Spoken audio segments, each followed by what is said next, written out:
Hello students, I am BL Chaudhary, team botany CLC Sikar. हाँ बेटा, स्वागत है आपका लेक्चर नंबर 105 में। यस बेटा, तो ध्यान दीजिए, आज का टॉपिक है, बहुत इंपॉर्टेंट टॉपिक है, responses of organism to abiotic factor, जीवों की अजैविक कारकों के प्रति अनुक्रिया। आपने कहा था बेटा कि किसी भी आवास के जो अजैविक कारक होते हैं वो अपन बात करा कि बदलते रहते हैं। अब उस बदलते हुए पर्यावरण के प्रति कुछ जीवों ने अपना आंतरिक पर्यावरण नियत कांस्टेंट कर लिया, जिसको अपन अभी आगे पढ़ेंगे कि समस्थापन ले लिया। बात को समझे? यस बेटा। तो उससे फिर अपन जानते हैं कि उनकी जो कार्य या उपापचय वो आप जानते हो कि अधिक दक्ष वो हो गए। बात को समझे? लेकिन पृथ्वी पर ऐसा कुछ ही सजीव कर पाए और फिर कुछ नहीं कर पाए, तो क्यों नहीं कर पाए? और वहाँ अपन ने एक दृष्टांत पहले वाले लेक्चर में अपने पढ़ा था कि जैसे किसी व्यक्ति के कार्य करने का निष्पादन या उसकी दक्षता को बाहर का वातावरण AC या हीटर से, इन कृत्रिम साधनों से स्थापित किया जा सकता है। यानी समस्थापन को आर्टिफिशियली कृत्रिम से भी स्थापित किया जा सकता है, लेकिन वो तो आजकल की बात होगी बेटा, उससे अपन जीवों के रेफरेंस में नहीं कर सकते हैं। तो आप ध्यान दें कि response of organism to abiotic factor, कि जीवों की अजैविक कारकों के प्रति अनुक्रिया क्या होती है। तो सजीव अजैविक कारकों के प्रति अनुक्रिया दर्शाने के अनुसार 3 प्रकार के होते हैं। और देखो कैसे रेस्पॉन्स शो करते हैं और किस प्रकार अपन एक ग्राफी चित्रण से अपन इस टॉपिक को आगे बढ़ाएंगे। तो बेटा देखो, बहुत ही इंपॉर्टेंट, तो आप समझ रहे हैं कि बहुत ही इंपॉर्टेंट बेटा यहां अपन बात करते हैं, ध्यान सुनना।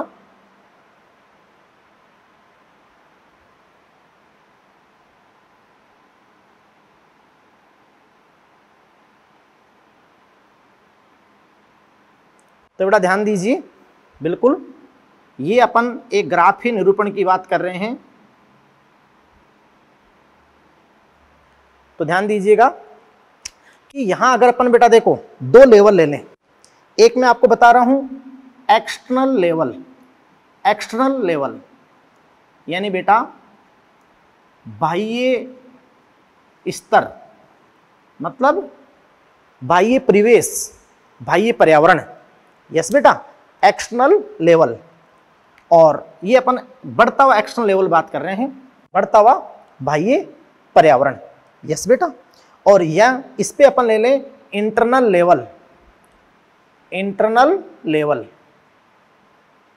यस बेटा, आंतरिक स्तर। ये लो जी। अब ध्यान दे बेटा, देखो कि ये बाह्य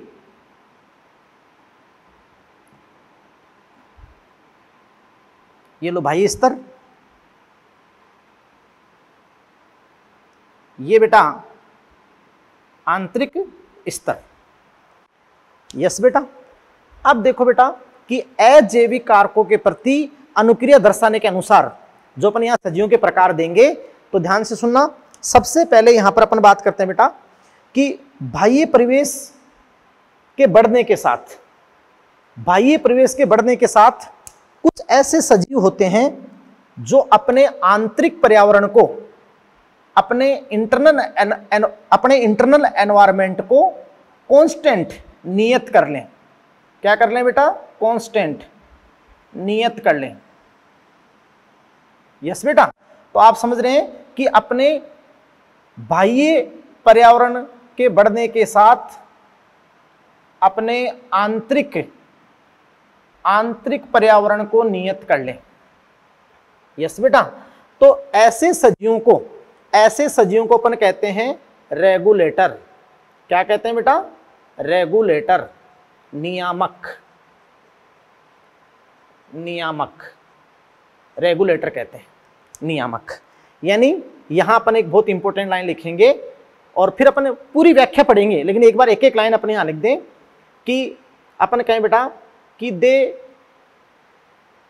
कैन मेंटेन, ये मेंटेन करने में सक्षम होते हैं, यानी they can maintain a constant constant internal condition, internal condition यानी ये अपनी आंतरिक स्थितियों को नियत करने में सक्षम होते हैं। कौन बेटा? ये नियामक, ये नियामक। और ये आपके होते हैं बेटा ऑल बर्ड्स, सभी पक्षी, एंड मैमल्स, और स्तनधारी, mainly all birds and mammals. Yes बेटा, तो अपन कहें कि सभी पक्षी और स्तनधारी। तो ध्यान से सुना बेटा कि बाह्य स्तर, बाह्य पर्यावरण के बढ़ने के साथ साथ ये अपना आंतरिक वातावरण, अपना आंतरिक पर्यावरण, अपनी आंतरिक स्थितियों को नियत कर लें। क्या कर लें बेटा? नियत। तो ये फर्स्ट आपकी कैटेगरी हो गई, और ये आपके हो गए रेगुलेटर, नियामक। They can maintain a constant internal condition. Yes बेटा। उसके बाद देखो अपन ने यहां पर दूसरी कैटेगरी की बात की कि कुछ ऐसे सजीव होते हैं जो बाह्य स्तर बढ़ने के साथ साथ अपनी आंतरिक स्थितियों को नियत नहीं कर पाए। बाह्य परिवेश बढ़ने के साथ साथ अपनी आंतरिक स्थितियों को नियत नहीं कर पाए, तो वो आपके होते हैं बेटा कन्फर्मर्स। कन्फर्मर्स होते हैं समरूपी, समरूपी, समरूपण रखना। तो ये आपके हो गए बेटा क्या? सेकंड जो कैटेगरी है कन्फर्मर्स, समरूपी। तो यहां अपन एक बात लिख दें कि भाई they can not maintain a constant internal condition. Yes बेटा। यानी जब बाह्य परिवेश, बाह्य वातावरण बढ़ता है तो ये अपनी आंतरिक स्थितियों को नियत करने में सक्षम नहीं होते हैं। Can not maintain a constant internal condition, तो ये समरूपी होते हैं। और ऑलमोस्ट ऑल प्लांट्स, लगभग सभी पादप, और 99% एनिमल्स, और लगभग सभी जंतु, केवल 1% को छोड़ के। यस बेटा। फिर देखिए एक तीसरी कैटेगरी वहां पे होती है बेटा, तो वो अपन कहते हैं कि कुछ ऐसे होते हैं कि बाह्य स्तर बढ़ने के साथ एक लिमिट तक, एक रेंज तक अपने आंतरिक पर्यावरण को नियत करने में सक्षम होते हैं। एक लिमिट तक अपने आंतरिक पर्यावरण को नियत करने में सक्षम होते हैं। यस बेटा। तो वो आपके होते हैं तीसरी श्रेणी पार्शियली रेगुलेटर,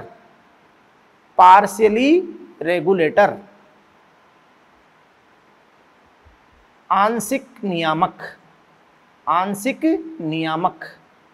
लेकिन बेटा आपको मैंने क्या कहा कि up to a limit extent, एक मतलब एक सीमित अवधि के लिए, एक सीमित परिस्थितियों में, एक सीमित रेंज के लिए ही वो नियामक की तरह है।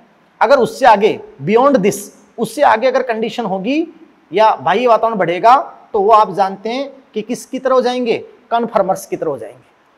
किसकी तरह हो जाएंगे? कन्फर्मर्स। बात को समझ रहे हैं? तो वहां अपन बात बढ़ा कि देखो आपको ये 3 कैटेगरी आपको ये बताई गई है। यस बेटा, क्लियर। तो आप जानते हैं ये इंटरनल लेवल है, ये क्या है? एक्सटर्नल लेवल है। यस बेटा। अब देखिए अपन इस ग्राफ के अकॉर्डिंग एक एक श्रेणी को, एक एक बात को बिल्कुल व्याख्या के रूप में पढ़ते हैं, है ना बेटा। ये तो मैंने ग्राफ के साथ आपको चीज बता दी। अब आप समझ सकते हैं कि मैं आपको इसको बहुत अच्छे तरीके से क्लियर करता हूं। तो ध्यान से सुने। सबसे पहले अपन पहली श्रेणी लेंगे और वो है रेगुलेटर। वो क्या है बेटा? रेगुलेटर। तो आप आराम से समझें, बहुत इंपॉर्टेंट है।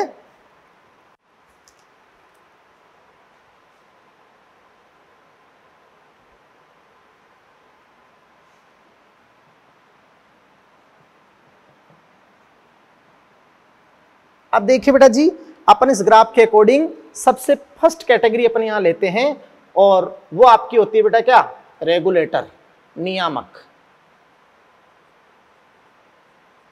नियामक। तो नियामक क्या होते हैं, रेगुलेटर्स क्या होते हैं?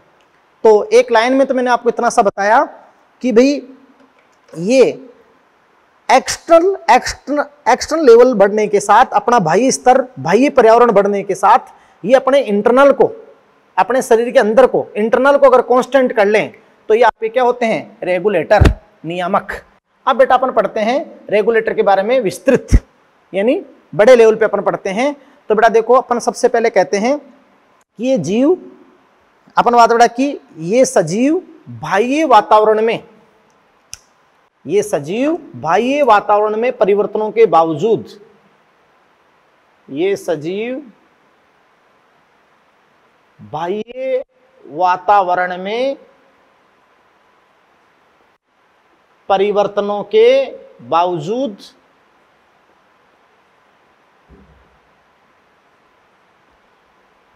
अपने आंतरिक वातावरण को नियत, कांस्टेंट, कांस्टेंट कर लेते हैं, कांस्टेंट कर लेते हैं, है ना बेटा। चाहे देखो बेटा, बाह्य परिवेश, बाह्य पर्यावरण कितना भी वेरी करें, और बाह्य पर्यावरण मान लो बढ़ रहा है, लेकिन बढ़ते हुए बाह्य पर्यावरण के साथ भी ये अपने इंटरनल को कांस्टेंट कर लेंगे, तो ये क्या कहलाएंगे बेटा, रेगुलेटर। तो आपने कहा, बार बार मैं लाइन बोल रहा हूं कि जीव बाह्य वातावरण में परिवर्तनों के बावजूद अपने आंतरिक वातावरण को नियत बनाए रखते हैं, नियत बनाए रखते हैं। और अपन कहें बेटा कि अनेक कार्यकीय और व्यवहारिक साधनों के द्वारा, अनेक कार्यकीय यानी शरीर के अंदर की कई सारी फिजियोलॉजिकल रिएक्शन, अनेक कार्यकीय व व्यवहारिक, है ना बेटा, व्यवहारिक साधनों के द्वारा ये समस्थापन, होमियोस्टेसिस, समस्थापन को स्थापित करने में सक्षम होते हैं, स्थापित करने में सक्षम होते हैं, है ना। बहुत इंपॉर्टेंट एनसीईआरटी लाइन है कि कई सारी फिजियोलॉजी, अनेक कार्य की क्रियाओं और व्यवहारिक साधनों के द्वारा ये अपने इंटरनल, आंतरिक वातावरण को नियत बनाए रखने में सक्षम होते हैं। और ये जो बाह्य पर्यावरण में कितने भी परिवर्तन हो, लेकिन अपने आंतरिक वातावरण को अगर नियत कर लें तो सजीवों की क्षमता क्या कहलाती है, होमियोस्टेसिस। क्या कहलाती है, होमियोस्टेसिस, समस्थापन। और समस्थापन को ये अनेक कार्यकीय और व्यवहारिक साधनों के द्वारा उस समस्थापन को बनाए रखने में सक्षम होते हैं। अब देखो ना, बहुत इंपॉर्टेंट बात बताऊं कि समस्थापन के द्वारा होमियोस्टेसिस, समस्थापन, होमियोस्टेसिस, समस्थापन के द्वारा ये सजीव अपने शरीर के आंतरिक तापमान, सबसे पहले सबसे इंपॉर्टेंट आंतरिक तापमान, इंटरनल टेम्परेचर, आंतरिक तापमान को नियत यानी कांस्टेंट, नियत कर लेते हैं, नियत कर लेते हैं। अर्थात इनमें ताप नियमन की क्षमता होती है, ताप नियमन,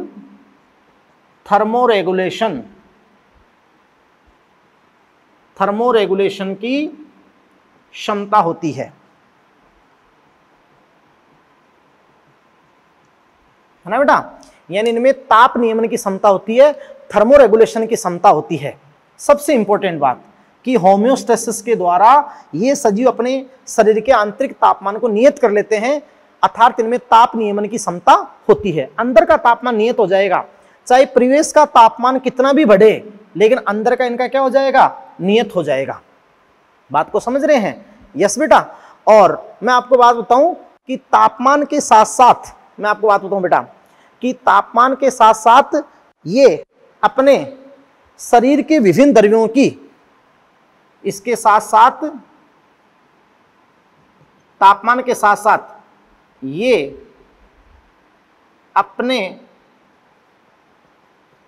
शरीर के विभिन्न द्रव्यों, यानी जो बॉडी के अंदर फ्लूइड है बेटा, शरीर के विभिन्न द्रव्यों की परासरणीय सांद्रता भी नियत कर लेते हैं, परासरणीय सांद्रता भी नियत कर लेते हैं, है ना बेटा।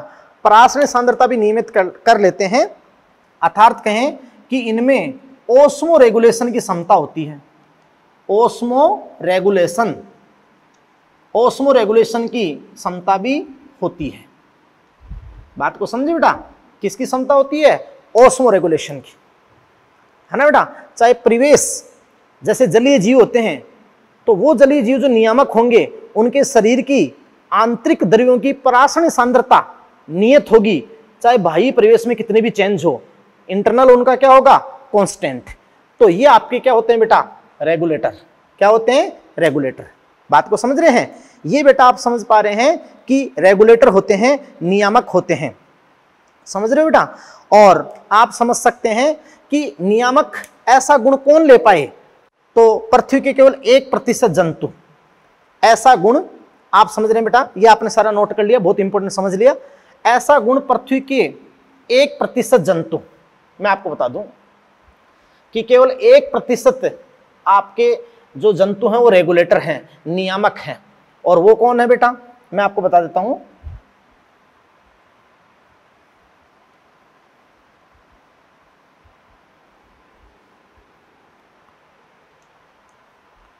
तो देखो बेटा, कुछ ही जंतु नियामक हैं, नियामक हैं। यस बेटा। और वो कौन है, मतलब ऑल बर्ड्स, सभी पक्षी, birds, aves, yes, and mammals, और स्तनधारी, जो मैमल्स होते हैं स्तनधारी, ये बेटा वो क्या है, नियामक हैं। इसके अलावा फ्यू लोअर इनवर्टिब्रेट, कुछ निम्न अकशेरुकी, फ्यू लोअर इनवर्टिब्रेट और वर्टिब्रेट। यस बेटा। तो कुछ अकशेरुकी, निम्न अकशेरुकी और क्या, कशेरुकी। बात को समझ रहे हैं बेटा। तो ये ओनली एंड ओनली आप समझ सकते हैं कि जो कुछ अपन बात उड़ा की अपन यहां से लिखेंगे, सॉरी, कि इनवर्टिब्रेट और सम लोअर, कुछ निम्न कशेरुकी, वर्टिब्रेट। तो यही नियमन की क्षमता ले पाए, ये केवल नियामक होते हैं, केवल 1%, है ना बेटा। ये अपन आपको कहना चाहेंगे। और आप समझ रहे हो बेटा कि जो पृथ्वी के ऊपर, बहुत इंपॉर्टेंट बात आपको मैं बताता हूं कि विकासवादी जीव वैज्ञानिक, जो इवोल्यूशन में सहायक वैज्ञानिक होते हैं, उनका विश्वास है कि पृथ्वी पर स्तनधारियों की सफलता का कारण, स्तनधारियों की सफलता का कारण समस्थापन है, होम्योस्टेसिस है।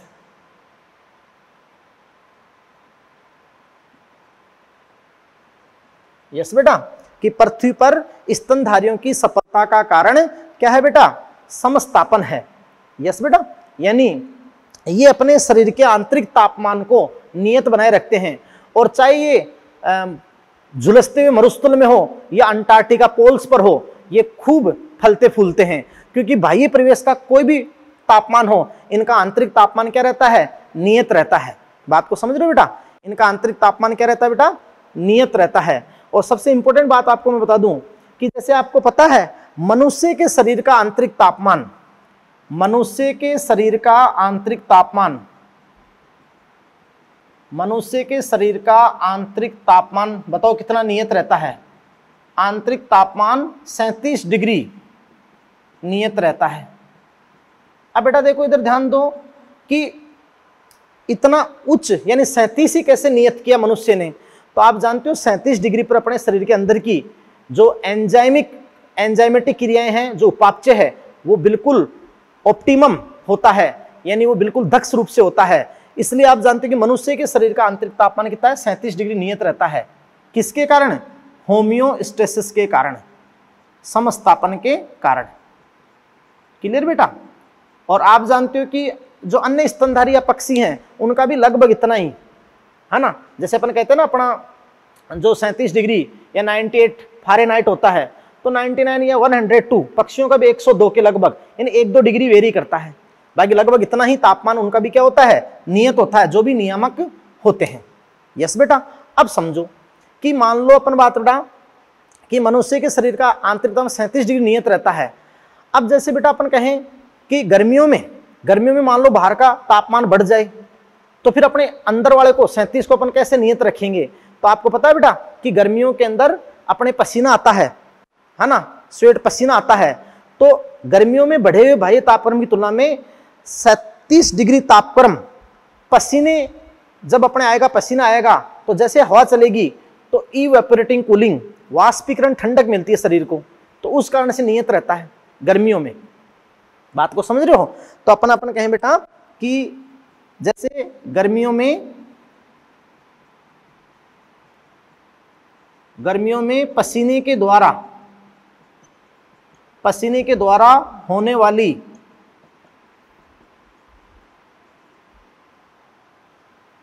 इवेपोरेटिंग कूलिंग,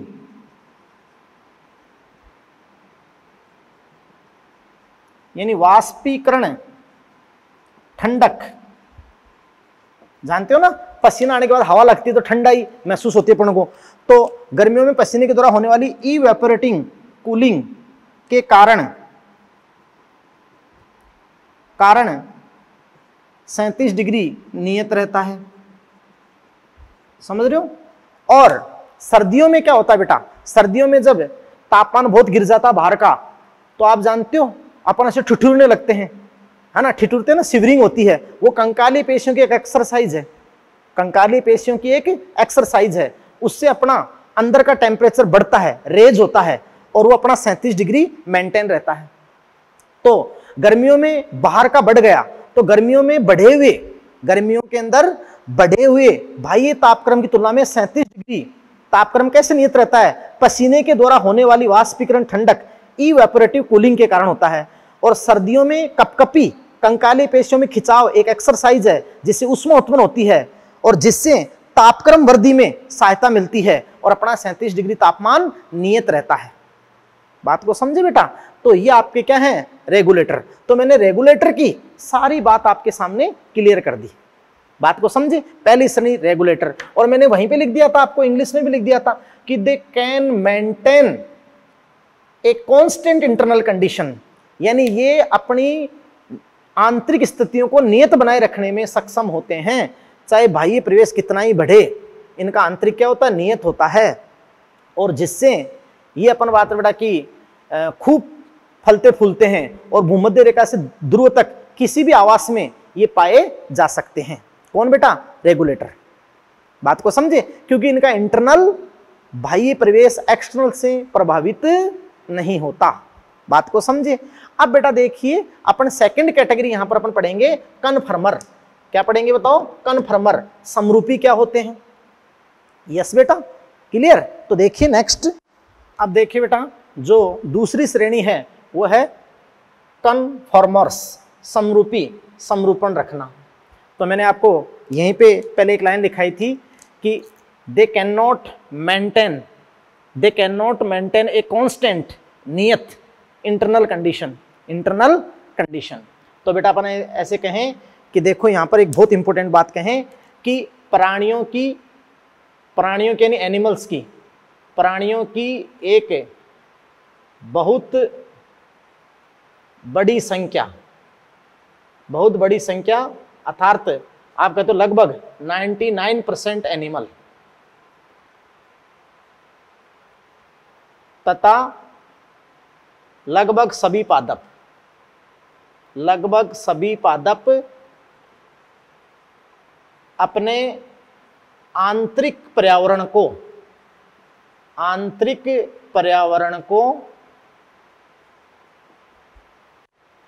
नियत कांस्टेंट नहीं रख सकते हैं,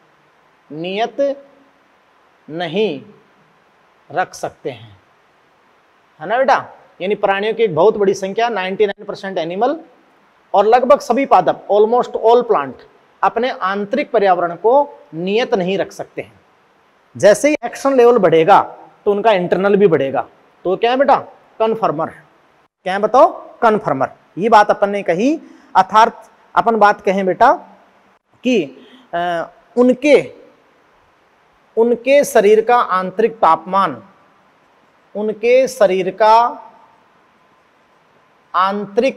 तापमान,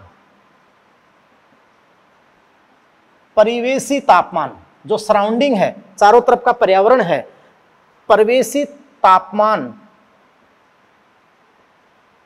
के अनुसार बदलता है, यानी कांस्टेंट नहीं बेटा, बदलता है। तथा जलीय जीवों की आंतरिक शरीर द्रव्यों की, आंतरिक बॉडी फ्लूइड की बेटा, आंतरिक शरीर द्रव्यों की परासरणीय सांद्रता भी बाह्य परिवेश के अनुसार बदलती है, है ना बेटा। यानी सीधी बात कहें बेटा कि इन सजीवों में जो कन्फर्मर हैं, इन सजीवों में थर्मोरेगुलेशन, ताप नियमन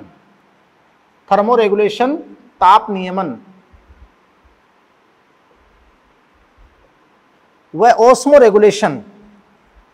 ओस्मोरेगुलेशन की समता अनुपस्थित होती है।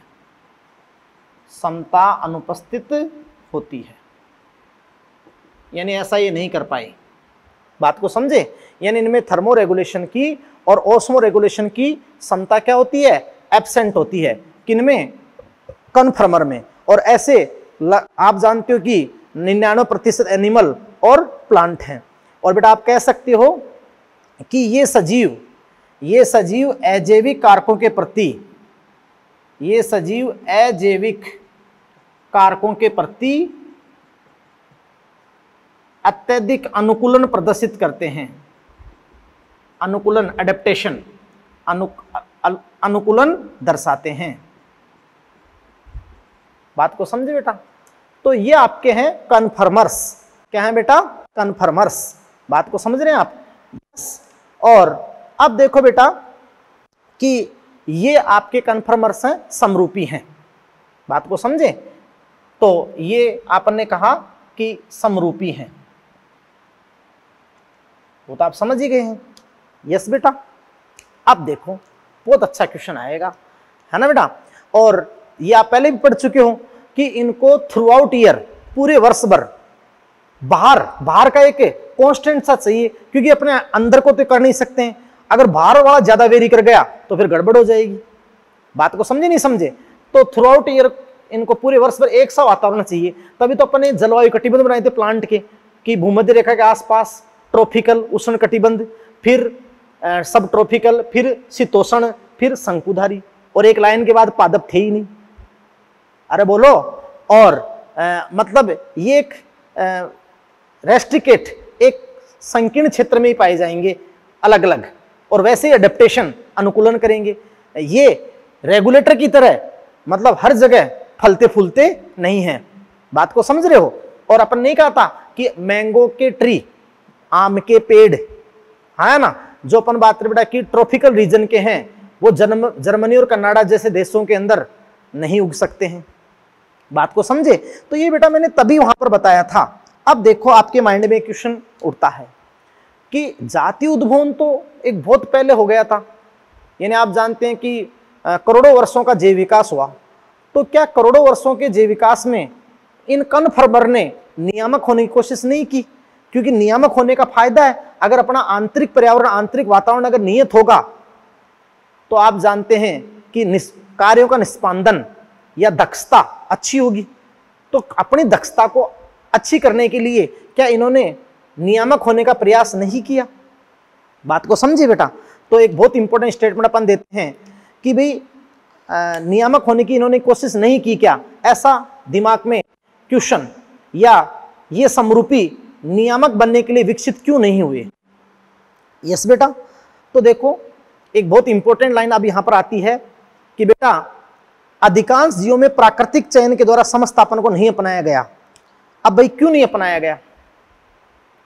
अधिकांश सजीवों में प्राकृतिक चयन के द्वारा समस्थापन को नहीं अपनाया गया। तो बेटा क्यों नहीं अपनाया गया? सीधी सी बात है भाई, इन रेगुलेटर ने समस्थापन क्यों लिया? तो देखो बेटा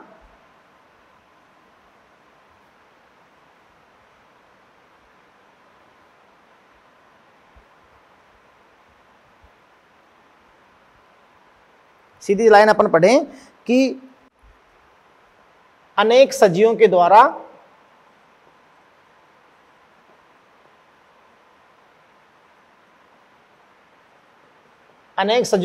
उद्विकास, इवोल्यूशन, उद्विकास के दौरान प्राकृतिक चयन, जो नेचुरल सिलेक्शन होता है बेटा, प्राकृतिक चयन द्वारा समस्थापन को नहीं अपनाया गया। क्यों? क्योंकि बहुत इंपॉर्टेंट बात बताऊं यहां पर, अनेक सजीवों के लिए ताप नियमन एक बेहद मुश्किल व खर्चीला कार्य है। भाई अनेक सजीवों के लिए जो सबसे इंपॉर्टेंट थर्मो रेगुलेशन है, ताप नियमन है, वो आप जानते हो कि बेहद मुश्किल और एक खर्चीला कार्य है ना बेटा। जैसे मैं आपको बताऊं कि अनेक जीव, विशेषकर अपन बात बेटा अनेक जीव, मैं आपको बताऊं बेटा कि अनेक जीव, विशेषकर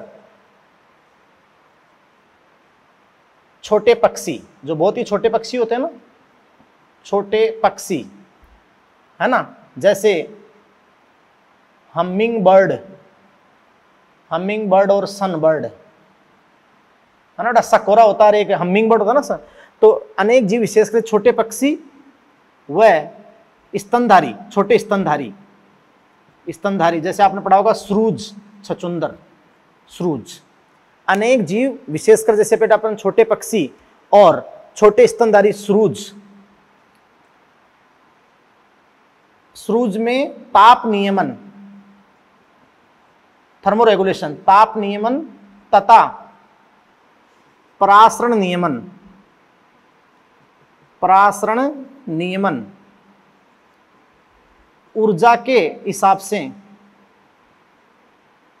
बहुत खर्चीले हैं, बहुत ज्यादा एक्सपेंसिव है, खर्चीले हैं, है ना बेटा। तो अपन कहें कि जो कुछ जीव हैं, विशेषकर अपन आपने कहा कि जो मतलब हमिंग बर्ड हैं, छोटे पक्षी हैं, और गुंजन जैसे छोटे पक्षी हैं, और या आप स्तनधारी हैं, इनके लिए ताप नियमन और परासरण क्रिया विधि ऊर्जा के संदर्भ में खर्चीली है। ऊर्जा के संदर्भ में क्या बेटा? खर्चीली है। क्यों? देखो अपन एक बात कहते हैं कि बेटा देखो कि जो हीट लॉस और हीट गेन है, उष्मा की हानि, हीट लॉस, उष्मा की हानि हीट का लॉस होना, उष्मा हानि, व हीट गेन, उष्मा को जो ग्रहण करना होता है, प्राप्ति या लाभ, है ना। तो बेटा आप ध्यान दें कि हीट लॉस व हीट गेन पृष्ठीय क्षेत्रफल का कार्य है, पृष्ठीय क्षेत्रफल का कार्य है। यानी बेटा ये सरफेस एरिया से रिलेटेड होते हैं। किससे रिलेटेड होते हैं? सरफेस एरिया से। अब मेरी बात सुनना, बहुत ही इंपॉर्टेंट बात आपको बताऊंगा कि जो छोटे सजीव होते हैं, जितना आकार छोटा होता है, हाँ बेटा मैं आपको यहाँ एक बहुत इंपॉर्टेंट बात समझाने जा रहा हूं कि जितना आकार छोटा होता है, यस बेटा, तो छोटे आकार के सजीवों में पृष्ठीय क्षेत्रफल आयतन की तुलना में, वॉल्यूम के कंपैरिजन में आयतन की तुलना में अधिक होता है, आयतन की तुलना में अधिक होता है।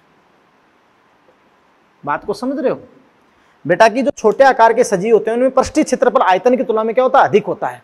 देखो अपन ने कोशिका में पढ़ा था कि कोशिका जितनी छोटी होगी उसका पृष्ठीय क्षेत्रफल आयतन की तुलना में ज्यादा होगा। हाँ, अगर कोशिका का आकार बढ़ाओगे तो पृष्ठीय क्षेत्रफल, जैसे अपन ऐसे कहें कि छोटी कोशिका का पृष्ठीय क्षेत्रफल बड़ी का, तो बड़ी का ज्यादा होगा नॉर्मली। लेकिन अगर अपन उसके आयतन की तुलना करें तो आयतन के कंपैरिजन में छोटी का पृष्ठीय क्षेत्रफल ज्यादा होगा। पढ़ते हो ना सरफेस एरिया वॉल्यूम रेशियो, सतही क्षेत्रफल अनुपात, है ना। तो अगर आयतन की तुलना करें तो छोटे आकार के सजीवों का जो पृष्ठीय क्षेत्रफल होता है वो आयतन की तुलना में क्या होता है बेटा?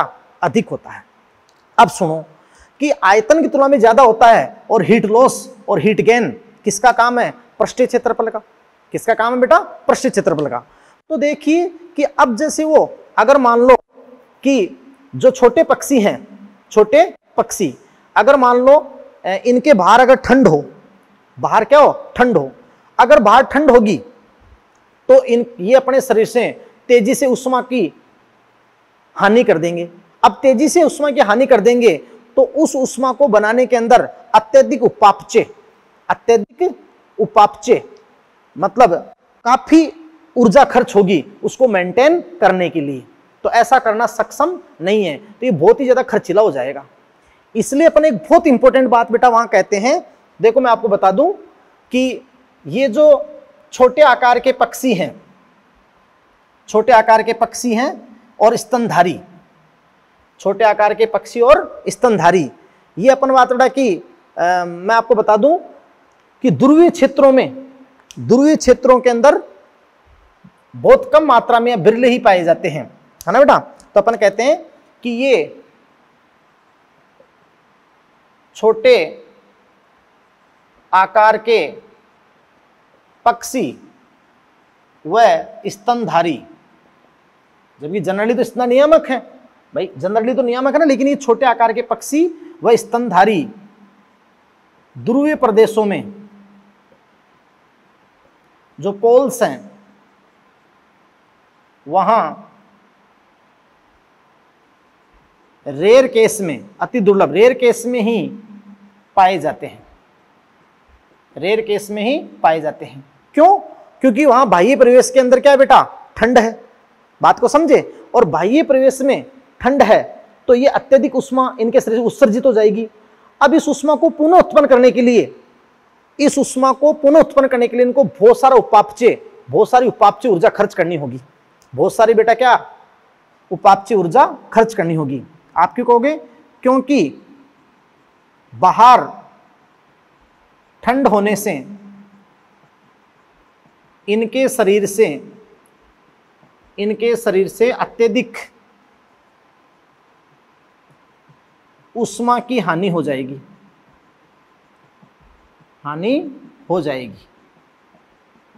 क्लियर बेटा। अतः इसे पुनः उत्पन्न करने में अत्यधिक ऊर्जा खर्च होगी, उपापचय खर्च होगा, ऊर्जा खर्च होगी। बात को समझे बेटा।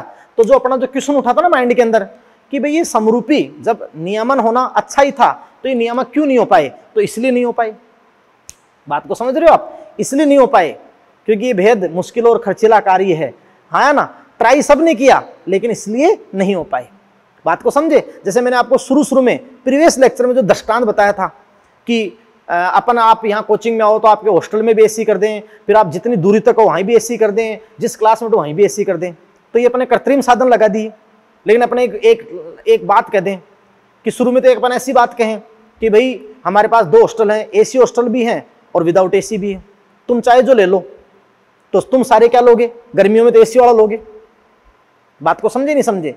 लेकिन अगली एक शर्त जोड़ दें अपन कि भाई जो एसी के बिना हॉस्टल है वो तो अपन बात बेटा की क्या है, उसका चार्ज तो 8,000 महीना है, और जो एसी वाला है उसका चार्ज 14,000 महीने का है या 15,000 महीने का है। तो कितने बच्चे कर पाएंगे? 1-2% जो बहुत रईस होते हैं। तो केवल पृथ्वी के ऊपर 1% ही हैं जिन्होंने अपने आंतरिक वातावरण को नियत किया, वो रेगुलेटर हैं। बाकी अधिकांश तो नियत नहीं कर पाए प्राकृतिक वर्ण के दौरान। क्यों नहीं कर पाए? क्योंकि बहुत सारों के लिए ये बहुत ही बेहद मुश्किल और खर्चीला कार्य था। बात को समझ रहे हो बेटा? तो एक बहुत इंपॉर्टेंट वहां पर ये नियम आया। और अपन बात करें बेटा कि एक अपन यही कारण अपने कहते हैं कि यही कारण है कि ध्रुवीय प्रदेशों में, यही कारण है कि ध्रुवीय प्रदेशों में छोटे पक्षी और स्तनधारी नहीं पाए जाते हैं, हाँ ना। तो ये मैंने सारा कारण बता दिया। और इससे आप बर्गमान का रूल भी कहते हैं। क्या कहते हैं? बर्गमान का रूल। यहाँ शरीर के आकार से मतलब है बेटा, हाँ ना। यही कारण है, बार बार लिख रहा हूं, यही कारण है कि ध्रुवीय प्रदेशों में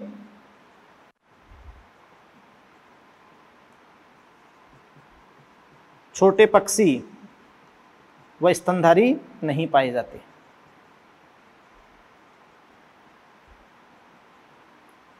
इसे बर्गमान का रूल भी कहते हैं, बर्गमान्स रूल। क्योंकि आकार जितना छोटा होगा आयतन की तुलना में पृष्ठीय क्षेत्रफल उतना ही ज्यादा होगा, और फिर वो अगर ठंड बाहर हुई, हीट लॉस हो गया तो वापस मेंटेन करने में बहुत सारी ऊर्जा खर्च हो जाएगी। बात को समझ रहे बेटा? तो ये आपका कारण हुआ। क्लियर है? फिर देखो बेटा, अपना ये सारी बातें आपके सामने क्लियर हो गई, और मतलब 100% ये सारी बात आपके सामने क्लियर हो गई। अब अपना देखो नेक्स्ट क्या चीज वहां पर उड़ती है, और वहां आप लाइन टू लाइन एनसीईआरटी पढ़ेंगे तो आपको मजा आ जाएगा। अब आपका जो थर्ड है यहां पर, जैसे अपन ने कहा था कि भाई पार्शियली रेगुलेटर, आंशिक नियामक। तो बेटा देखो आंशिक नियामक कौन होते हैं भाई? इन सजीवों में कुछ सीमा तक ताप नियमन की क्षमता पाई जाती है ना बेटा। ये जो पार्शियली रेगुलेटर है, पार्शियली रेगुलेटर, तो ध्यान दे सुने, पार्शियली रेगुलेटर, आंशिक नियामक। तो इन सजीवों में एक लिमिटेड एक्सटेंट, इन सजीवों में एक रेंज, एक सीमा तक ताप नियमन की क्षमता पाई जाती है। ताप नियमन की क्षमता पाई जाती है, यानी है तो ये कन्फर्मरी बेटा, समरूपी है, लेकिन एक रेंज, एक लिमिटेड एक्सटेंट तक ये रेगुलेटर की तरह है। एक इन सजीवों में एक सीमा तक ताप नियमन की क्षमता पाई जाती है। अगर फिर आप बाह्य वातावरण बढ़ाओ तो फिर beyond this condition, beyond this limit, उस लिमिट से आगे ये भी किसकी भांति है? कन्फर्मरी है, कन्फॉर्मरी है ये बेटा, है ना। तो आप समझ रहे हैं कि उस लिमिट से आगे ये भी कन्फर्मरी है। अपन कहते हैं कि कुछ जातियों में नियमन करने की क्षमता विकसित कर ली, लेकिन एक सीमित परास वाली पर्यावरणीय परिस्थितियों में, सीमित परास की पर्यावरण में, इससे आगे बियॉन्ड दिस वो समरूपण करते हैं, कन्फर्मर करते हैं। यस बेटा। अब देखो कि जब प्रतिकूल वातावरण होता है, प्रतिकूल वातावरण होता है तो जैसे आपने कहा रेगुलेटर, कन्फर्मर, ये तो श्रेणी हो ही होगी। लेकिन जब प्रतिकूल वातावरण होता है तो सजीव 2 डिवाइसेज और अपनाते हैं, या सजीवों पर ताप का, प्रतिकूल ताप का प्रभाव क्या होता है, तो उसके अनुसार 2 डिवाइसेज आपके करते हैं।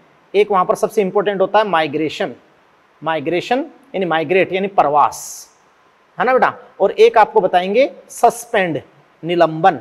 सस्पेंड क्या? निलंबन। यस बेटा। तो निलंबन, तो अब देखिए आप नेक्स्ट कि क्या होता है माइग्रेशन और क्या होता है सस्पेंड। यस बेटा। तो नेक्स्ट देखिए, हाँ तो देखिए बेटा अब अपन ऐसे कह सकते हैं कि effects of temperature on behaviour, यानी व्यवहार पर तापमान का प्रभाव, बिहेवियर पर तापमान का प्रभाव। ये अपन कह सकते हैं कि सजीव, अपन कह सकते हैं बेटा कि विभिन्न सजीव जो हैं, सजीव प्रतिकूल परिस्थितियों से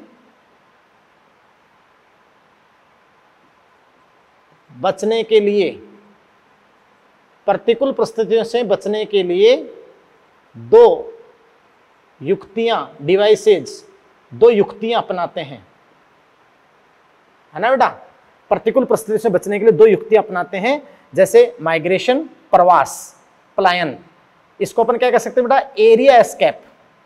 कि जैसे एक क्षेत्र में प्रतिकूल परिस्थिति आ गई, एक क्षेत्र में प्रतिकूल परिस्थिति आ गई, दबावपूर्ण स्थिति आ गई, तो वहां से सजीव उस क्षेत्र को छोड़कर ज्यादा अनुकूलनी यानी अच्छे क्षेत्र में चला जाएगा और दबावपूर्ण स्थिति बीत जाने पर वापस आ जाएगा। तो अस्थायी रूप से जाएगा और वापस आ जाएगा, तो वो आपका होगा एरिया एस्केप या थर्मल एस्केप, यानी उस दबावपूर्ण स्थिति से बच गया। एस्केप का मतलब क्या होता है, बचना। तो ये समय वो क्षेत्र का पलायन है, क्षेत्र का पलायन, area escape, thermal escape, migration. अभी आपको समझाएंगे प्रवास, माइग्रेशन। और दूसरा आपका बेटा है सस्पेंड, निलंबन करना। ये आपका एस्केप टू टाइम, समय का पलायन, यानी वो ऐसी संरचना विकसित करेगा कि उस समय के लिए उस प्रतिकूल परिस्थिति से बच जाए। बात को समझे बेटा? यस। तो आप ध्यान दें, अब देखो इसमें क्या क्या आएगा। तो सबसे पहले देखो बेटा, अपन एक यानी जो फर्स्ट तरीका अपन लेते हैं प्रतिकूल स्थिति से बचने का, जो फर्स्ट तरीका है माइग्रेशन। क्या है बताओ बेटा? माइग्रेशन, प्रवास, माइग्रेशन, प्रवास। तो देखिए कि प्रवास किसे कहते हैं, प्रवास किसे कहते हैं, है ना बेटा? तो ध्यान से सुनना कि प्रवास क्या है, माइग्रेशन क्या है।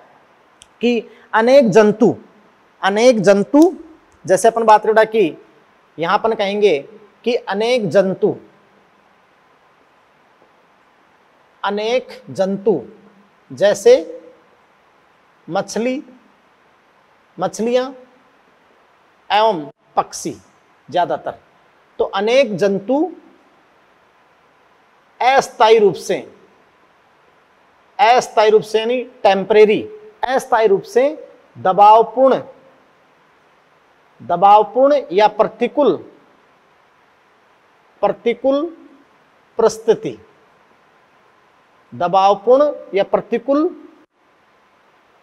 दबावपूर्ण स्थितियों से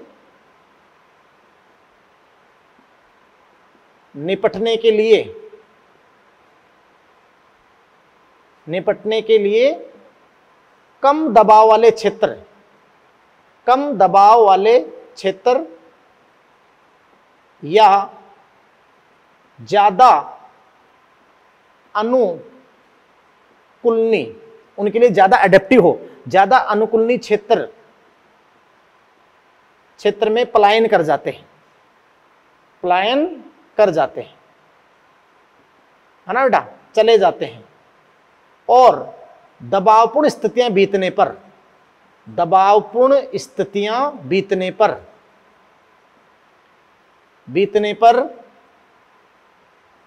पुनः लौट आते हैं, वापस आ जाएंगे, पुनः लौट आते हैं, है ना बेटा? तो एरिया एस्केप कि एक विशेष क्षेत्र के अंदर प्रतिकूल स्थितियां आ गई, दबावपूर्ण स्थितियां आ गई, तो प्रतिकूल अवस्थाओं में अपन कहें कि उन क्षेत्रों की ओर पलायन करते हैं। तो ऐसे कहते हैं कि अनेक जंतु अस्थायी रूप से दबावपूर्ण प्रतिकूल परिस्थितियों से निपटने के लिए कम दबाव वाले क्षेत्रों की ओर, यानी उन क्षेत्रों की ओर पलायन करते हैं जहां परिस्थितियां सामान्य हो या ज्यादा अनुकूलनी हो, है ना? तो वहां पलायन कर जाते हैं और दबावपूर्ण स्थितियां बीतने पर पुनः लौट आते हैं, वापस लौट के आ जाएंगे।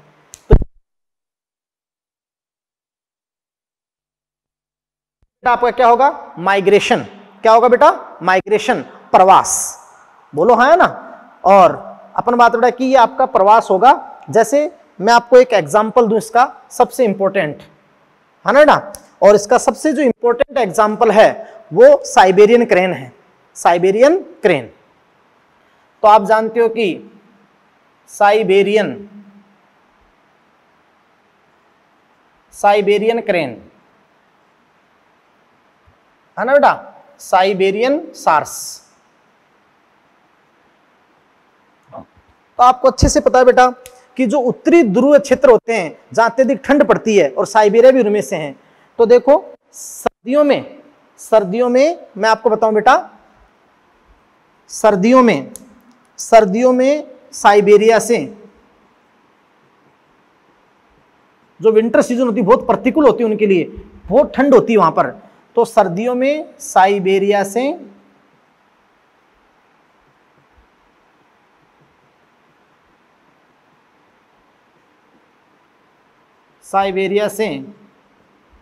साइबेरियन सारस या क्रेन, साइबेरियन सारस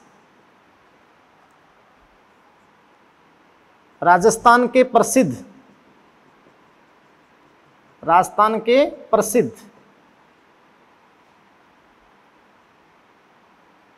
जो आप समझ रहे हो बेटा कि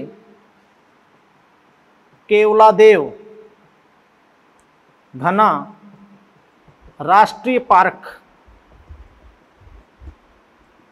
भरतपुर में आ जाते हैं। और बेटा यहां जनन जैसा महत्वपूर्ण कार्य करते हैं, क्योंकि उनके लिए अच्छा अनुकूलनीय क्षेत्र है, तो आ जाते हैं और जनन जैसा महत्वपूर्ण कार्य करते हैं। जैसे ही दबावपूर्ण स्थितियां बीत जाए तो पुनः लौट जाते हैं, वापस लौट जाते हैं। तो ये आपका क्या हो गया, माइग्रेशन। क्या हो गया बेटा, माइग्रेशन। यस, बार बार कह रहा हूं कि जीव दबावपूर्ण आवास से अस्थायी रूप से अधिक अतिथि अनुकूली क्षेत्र में जा सकता है, दबावपूर्ण अवधि बीत जाने पर वापस लौट आता है ना। जैसे पक्षी शीत ऋतु में लंबी दूरी का प्रवास करते हैं और अधिक अतिथि अनुकूली क्षेत्र में जाते हैं।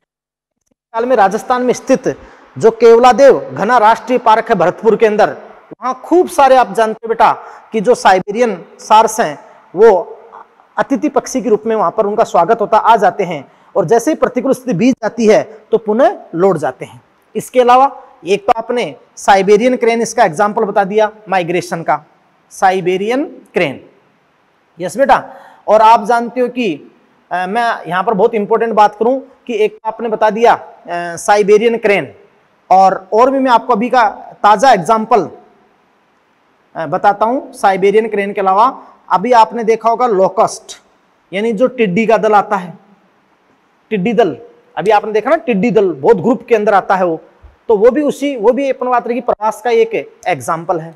यस बेटा, अब देखिए अपन नेक्स्ट बातें करते हैं एस्केप टू टाइम, समय का पलायन।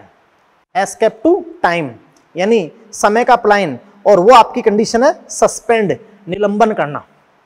तो अब नेक्स्ट कंडीशन अपन देखते हैं सस्पेंड, निलंबन करना। तो देखिए बेटा,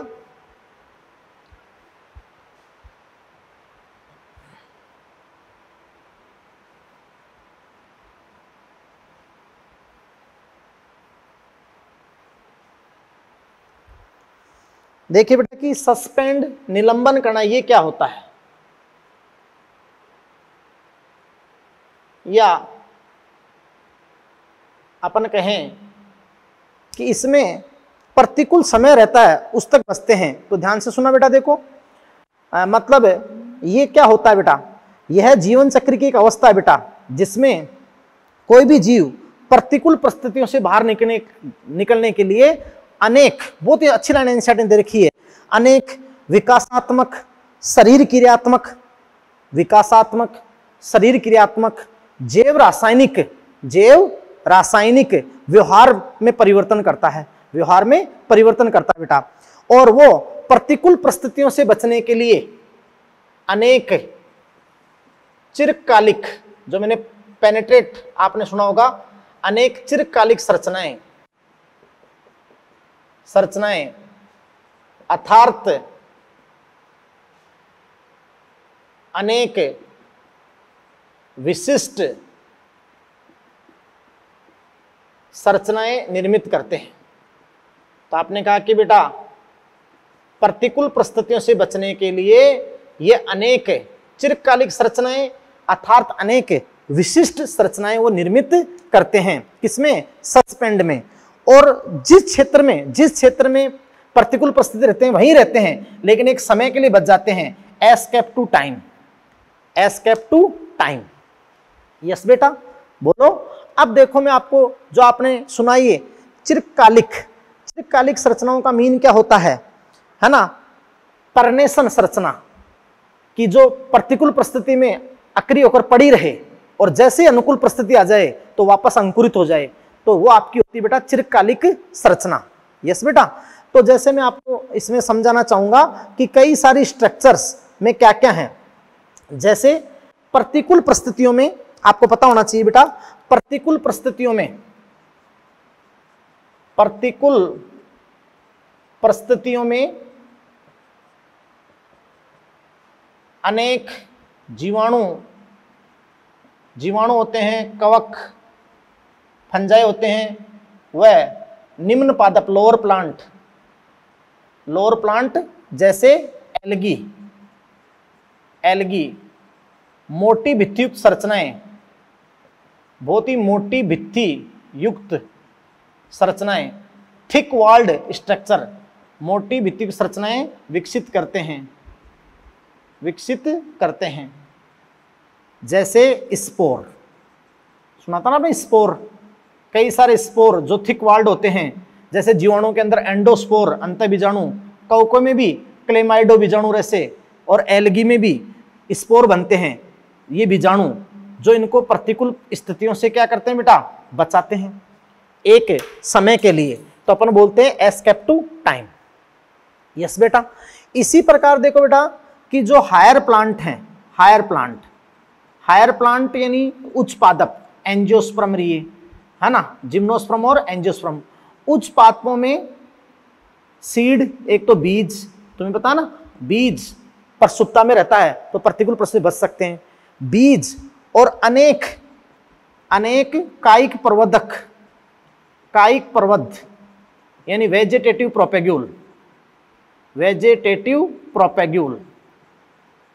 प्रोपेग्यूल, उन्हें प्रतिकूल परिस्थितियों से बचाते हैं, प्रतिकूल परिस्थितियों से बचाते हैं। पता होना चाहिए ना बेटा, देखो आपको जितने भी भूमिगत तने हैं, प्रकंद जो हल्दी अदरक है, कंद आलू है, तो वो क्या करते हैं कि जैसे प्रतिकूल परिस्थिति आ गई तो उनमें भोजन संचय तो रहता ही है और वो पड़े रहते हैं जमीन के नीचे अक्रिय होकर, और उपापचय चलता रहता है, उपापचय क्योंकि भोजन है, और पड़े रहे जैसे अनुकूल परिस्थिति आ गई तो वापस वो अंकुरित हो जाते हैं। तो वहां 11th में मॉर्फोलॉजी के अंदर जो भूमिगत तने हैं, भूमिगत तने वहां लिख रखा है कि कायिक प्रवर्धन, भोजन संचय, लेकिन साथ साथ में चिरकालिक अंग भी हैं। यानी चिरकालिक अंग वे संरचनाएं होती हैं जो पादप को प्रतिकूल पर्यावरण से बचाती हैं और अनुकूल पर्यावरण आने पर अंकुरित हो जाती हैं।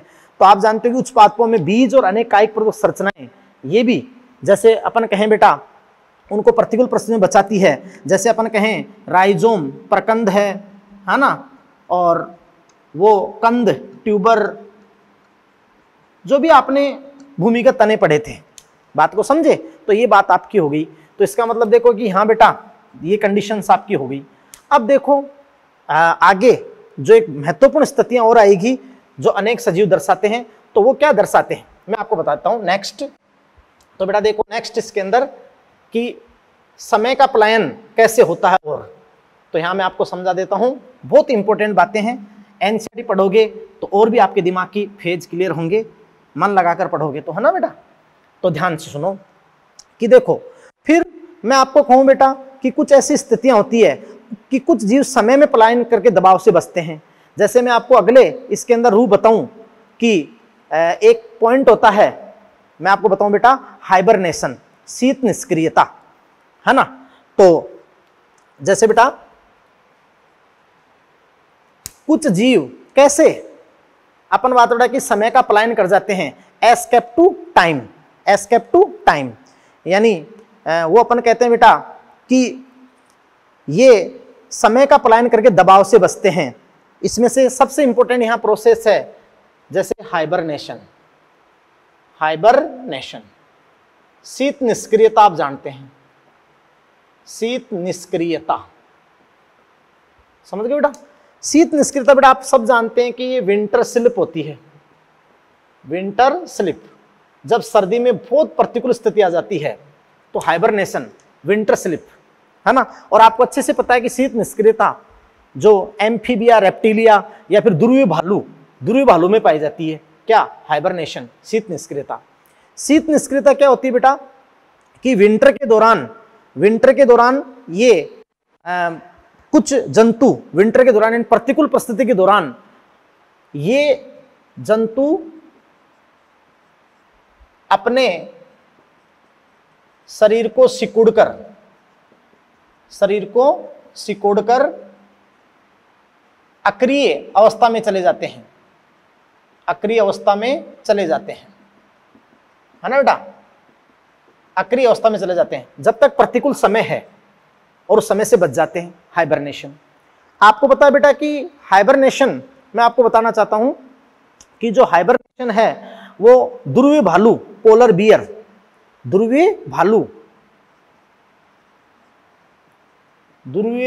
पोलर बियर,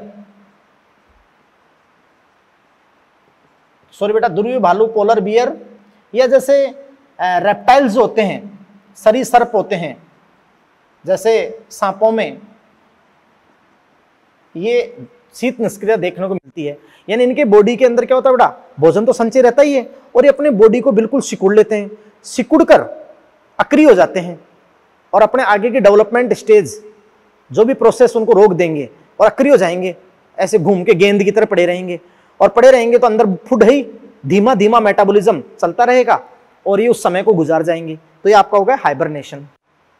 दूसरा आपका होता है बेटा एस्टिवेशन, यानी ग्रीष्म निष्क्रियता बेटा क्या होती है, ग्रीष्म निष्क्रियता अपन बोलते हैं समर, यानी गर्मी में समर सिल्प, ये लो जी, समर सिल्प अपन उसको बोलते हैं, उसको विंटर सिल्प, इसको समर सिल्प। इसमें देखो बेटा क्या होते हैं कि जैसे घोंगे यानी स्नेल और मछलियां, घोंगे व मछलियां जल शुष्कन जैसी स्थिति में एस्टिवेशन दर्शाती हैं। क्या दर्शाती है बेटा, एस्टिवेशन दर्शाती हैं। समझ रहे हो, अगर आपने गांव में देखा होगा कि जैसे बरसात के अंदर थोड़ा पानी इकट्ठा हो जाता है, तालाब सा बन जाता है, फिर क्या होता है कि जलीय मेंढक और मछलियां आ जाती हैं, फिर धीरे धीरे किनारों से पानी सूखने लगता है ना। और जब पानी कम ही रह जाता है तो सूर्य का प्रकाश तेज गिरता है तो पानी गर्म हो जाता है, तो मछलियां मूवमेंट करती है, फिर और पानी सूखता जाता है तो कीचड़ सा बच जाता है, तो मछलियां उस जल शुष्कन से बचने के लिए कीचड़ में धस जाती है, अक्रिय होकर किसमें धस जाती है, कीचड़ में, है ना। तो कीचड़ में धसकर वो क्या दर्शाती है, एस्टिवेशन, ग्रीष्म निष्क्रियता, जो घोंगे मछलियों में है। यस बेटा, बोलो यस। अब देखो बेटा कि एक सबसे इंपॉर्टेंट जो स्थिति आपको वहां एनसीईआरटी ने दे रखी है, और वो आपको दे रखी है बेटा डायपोज मतलब उपरति। तो डायपोज क्या होता है, वो भी इसी में आता है, एस्केप टू टाइम, है ना बेटा, एस्केप टू टाइम। कैसे अपन बात बेटा की करते हैं, तो डायपोज या उपरति क्या होता है,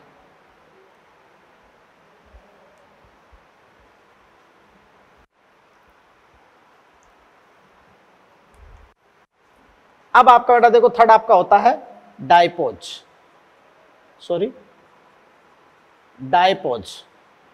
उपरति। यस बेटा। अब देखो ये जो सारी कंडीशन मैंने आपको बताई, जैसे आपने स्पोर बनाए, है ना बेटा, जैसे आपने हाइबरनेशन किया, शीत निष्क्रियता, जैसे आपने एस्टिवेशन किया, है ना, और ये सबसे इंपॉर्टेंट है आपका डायपोज। ये सारे किस में आएंगे, एस्केप टू टाइम, समय का पलायन। तो बेटा देखिए डायपोज क्या होता है, तो अनेक जो जंतु पलवक होते हैं, है ना बेटा, आपको मैं बताऊं कि तालाब और झीलों में, मतलब मैं आपको ऐसे लिखूं कि देखो आराम से कि तालाबों व झीलों में मिलने वाले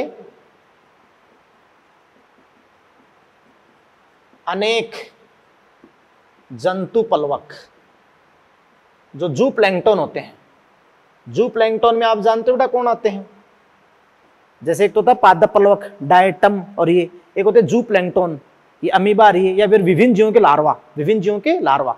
तो तालाब और झीलों में मिलने वाले अनेक जंतु प्लवक जू प्लैंकटन प्रतिकूल परिस्थितियों में, जैसे ही प्रतिकूल परिस्थिति रहती है, मान लो तापमान ज्यादा हो गया सरफेस का, तो प्रतिकूल परिस्थितियों में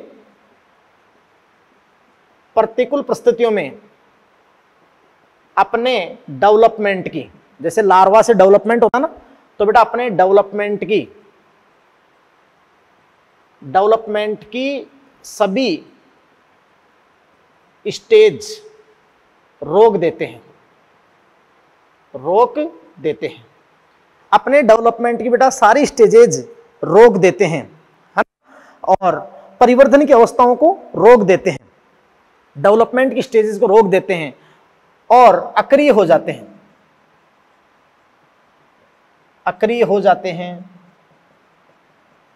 है ना बेटा, अक्रिय हो जाते हैं, अपने उपापचय को धीमा कर लेते हैं, अपने परिवर्धन की, लार्वा से वयस्क में बदलने की जो परिवर्धन होता है डेवलपमेंट की स्थितियों को रोक देते हैं और समूह में इकट्ठे हो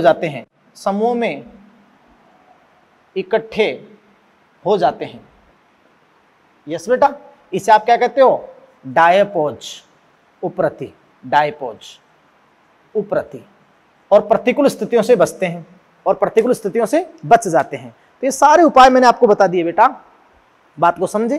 तो बेटा देखो, रेगुलेट करना, रेगुलेशन करना, नियमन करना और अपने आंतरिक पर्यावरण को नियमन करना, नियामक, समस्थापन, ताप नियमन और प्राशन नियमन की समता लेना, तो नियामक कौन थे, और नियामक होने से अंदर की कार्य दक्षता कैसे बढ़ती है।